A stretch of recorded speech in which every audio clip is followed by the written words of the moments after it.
گھر کے 5 مقامات جہاں شیاطین رہائش اختیار کرتے ہیں۔ ہوشیار رہیے، شیطان انسان کا کھلا دشمن ہے اور وہ ہر ممکن کوشش کرتا ہے کہ انسان کو نقصان پہنچائے۔ کچھ مخصوص مقامات ایسے ہوتے ہیں جہاں شیاطین کا قیام زیادہ ہوتا ہے۔ ہمیں ان جگہوں سے متعلق نبی کریم صلی اللہ علیہ وآلہ وسلم کی ہدایات کے مطابق احتیاط برتنی چاہیے۔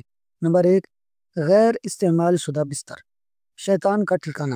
اگر کوئی بستر طویل عرصے تک بچھا رہے اور اس پر کوئی نہ سوئے تو وہ شیطان کی رہائش کا ذریعہ بن سکتا ہے۔ حدیث نبوی ہے، ایک بستر انسان کے لیے، دوسرا اس کے اہل خانہ کے لیے، تیسرا مہمان کے لیے اور چوتھا شیطان کے لیے ہوتا ہے۔ احتیاطی تدابیر: غیر استعمال شدہ بستروں کو لپیٹ کر رکھیں۔ ہر چند دن بعد قرآن کی تلاوت شدہ پانی یا خوشبو کا چھڑکاؤ کریں۔ نمبر 2، غسل خانہ یا باتھ روم، ناپاک جنات کا مسکن۔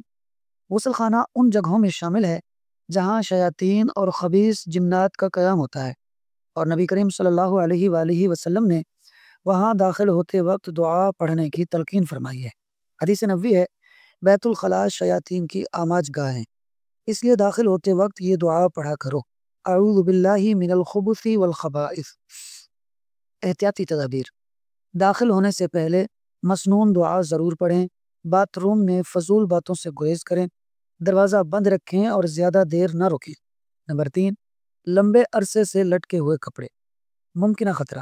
بعض روایات کے مطابق کپڑے اگر کھلے اور لٹکے رہیں تو شیاطین ان میں قیام کر سکتے ہیں۔ اگرچہ یہ روایت ضعیف ہے، لیکن علماء کرام نے احتیاط کی تلقین کی ہے۔